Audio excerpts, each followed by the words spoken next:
हमारे अंदर से टूट जाएगा और हम दशांश चढ़ाएंगे तो ये शराब हमारे ऊपर नहीं रहेगा और सारी जातियां हमें धन्य कहेगी और हमारा देश मनोहर देश कहलाएगा। तो खुदावंद ने आज दशांश के बारे में आपसे बातें की। परमेश्वर ने मलाकी की पुस्तक उसका 3 अध्याय और उसकी 6 आयत से लेके 15 आयत तक हमने मनन किया। खुदावंद परमेश्वर हर विषय पे चर्चा करना चाहता है, क्योंकि पादरी साहब कहते हैं कि बाइबल से आपको कॉल आ रही है। तो हमारे को कॉल आ रही है और कॉल में ये कहा गया है कि पूर्वजों से हमारे ऊपर शराब पड़ा हुआ है, क्योंकि पूर्वज भी दशांश खुदावंद को दिया नहीं है, जिसका शराब इस जाति के ऊपर पड़ा हुआ है।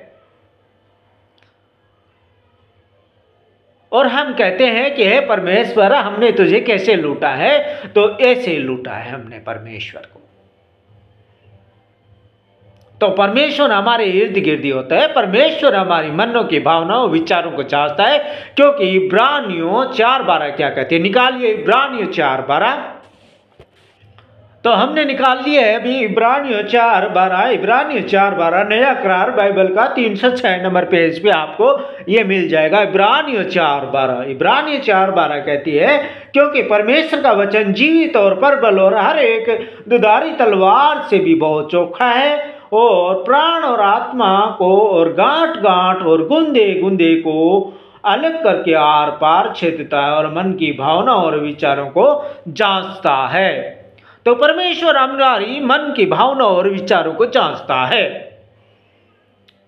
इसमें हम बिल्कुल भी अंदर में ये ना करें कि परमेश्वर को क्या पता है, नहीं। इब्रानियों 4:12 पढ़िए। इब्रानियों 4:12 अभी मैं आपको एक बार और सुनाता हूँ। इब्रानियों 4:12 कहती है, क्योंकि परमेश्वर का वचन जीवित और प्रबल और हर एक दुधारी तलवार से भी बहुत चोखा है और गांठ गांठ प्राण और चोखा है और प्राण और आत्मा को और गांठ गांठ और गुंदे गुंदे को अलग करके आर पार छेदता है और मन की भावना और विचारों को जांचता है कि हम परमेश्वर के प्रति सोचते क्या, हमारी सोच क्या है परमेश्वर के प्रति। हम कहते हैं कि हम तो गरीब हैं, हमारे पास तो कुछ है नहीं। अरे उस राजा की संतान कैसे गरीब हो सकती है जिसका परमेश्वर राजा है, जिसके हम संतान हैं। वो युग युग तक हमारे को स्वर्ग में रहने के लिए अटूट वादा करता है। वो कहता है कि मेरे पिता के घर में अपरंपार जगह है, वहाँ पर अगर जगह ना होती तो मैं तुमसे कह देता कि मेरे पिता के घर में जगह नहीं है। भाई लोगों, तुम अपने आप देख लेना, लेकिन मैं तुम्हारे लिए जगह तैयार करने के लिए जा रहा हूँ।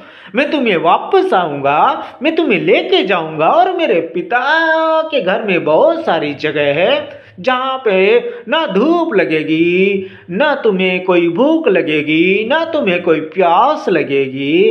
केवल प्यास लगेगी तो वचनों की लगेगी। तो हमें वचनों को याद करना है, वचनों के ऊपर चढ़ना है। और जो आज दशांश का मलाकी 3:6 से लेके 15 तक हम मनन किया, उस टॉपिक को आप याद करना है और जो दशांश वाला वृक्ष है अपनी भूमि के अंदर लगाना है और इस दशांश के वृक्ष को हम अपने परमेश्वर के घर में देना है, ताकि हमारे जो नाती पोते आएंगे उनके ऊपर से ये शराब है जो टूट जाएगा।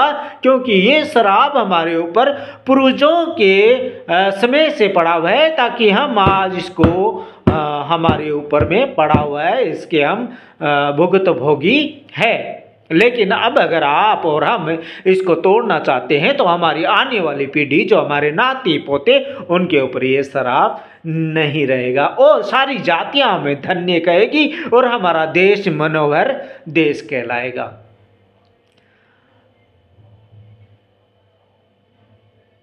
तो सभी चाहते हैं कि सारी जातियां हमें धन्य कहें, मसीह के लोगों को धन्य कहें, सभी चाहते हैं आप। तो आज से हम इस दशांश की चोरी को बंद करते हैं और जितना बनता है वो हम देते हैं, क्योंकि खुदावंद ने अटूट वादा किया कि मैं तुम्हारे लिए आकाश के झरोखे खोल देता हूँ और देखे तो देखो कि देता हूँ कि नहीं देता हूँ तुम्हें वापस। ये भी हमसे वादा किया है। तो खुदा के घर में ले आइए अपने दशांश। तो ये खुदा के कलाम को मैं यहीं पे विराम देता हूँ और मांगता